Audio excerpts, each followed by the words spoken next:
Hello, in today's video I want to discuss why I believe that PoE1 and PoE2 will be cannibalizing each other. In fact, I think this is already happening.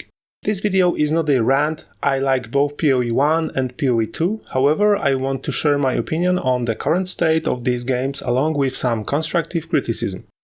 I first started playing Path of Exile 1 in 2015 during the Talisman League, which was 9 years ago. I have thousands of hours in this game, however I don't consider myself a veteran since I don't have any significant achievements. I'm a casual player who enjoys the game and plays it frequently. I remember checking GGG developer page and seeing that PoE1 was designed to be played forever. I thought, wow, that's a great idea to keep developing a game instead of making sequels. I especially liked this because I'm one of those rare players who also enjoys playing standard mode, allowing me to min-max and chase mirror tier and legacy items. However, when I checked the website recently, I noticed that this statement had been removed. Around 2 years ago, correct me if I'm wrong, during ExileCon, GGG announced that one of their major expansions would be so big that they would rename the game to Path of Exile 2. This sounded great. It meant the game would become even better. They also mentioned that item links would be removed and instead tied to the character, which was a fantastic idea. Later they stated that PoE2 would be so different that it would become a completely new game, but all items and currency would transfer from PoE1 to PoE2. This led me to push harder in PoE1, accumulating legacy items and currency in preparation for PoE2. Then, they later announced that items would not transfer after all. While I don't want to call this a lie, let's just say it wasn't entirely the truth. This was a red flag for me because I had been hoping to see my legacy gear in PoE2, but it is what it is.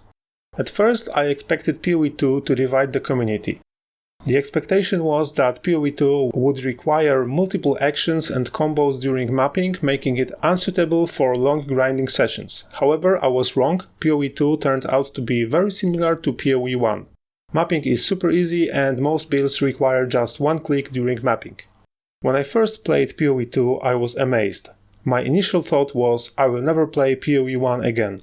PoE2 felt like a better version of PoE1, a very similar game but much improved and more enjoyable. I never enjoyed doing the campaign in PoE1, but I found it fun in PoE2. The boss fights, even from the very first one, felt great. Many players said that PoE2 is an entirely different game, but after reaching the endgame I realized that it actually feels easier than PoE1.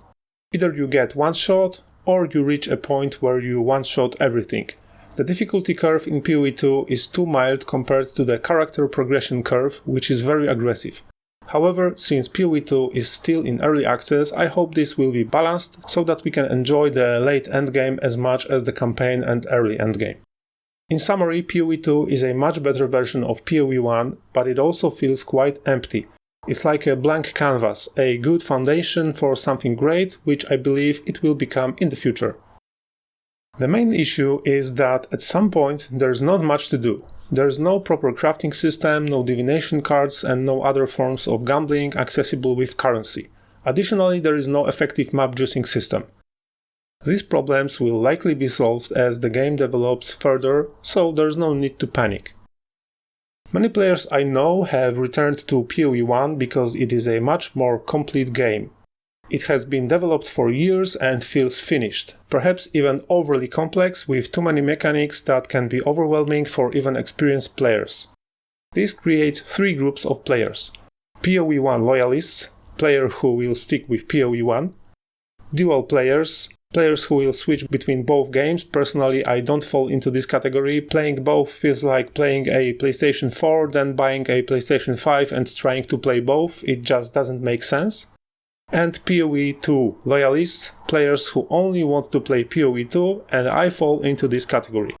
With all this in mind, I think it is a terrible idea for GGG to alternate league releases between PoE1 and PoE2. It's simply unrealistic. This will not only divide the player base, but also stretch development resources too thin.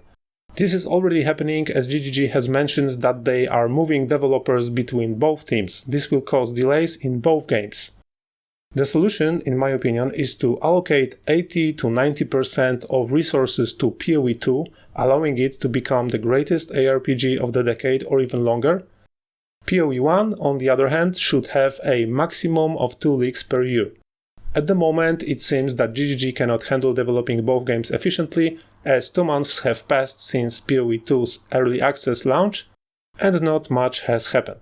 The 6-month time frame for the official release seems increasingly unrealistic. We need PoE2 to become a better and more complete game than PoE1 as soon as possible. That's my opinion. Let me know what you think in the comments. Thumbs up if you agree, thumbs down if you disagree. I know opinions will be divided, and that's exactly what this discussion is about. Thanks for watching, don't forget to subscribe and check out my other videos like my Atlas Juicing guide and Magic Find build guide for PoE2. And to those who miss my PoE1 content, sorry. See you.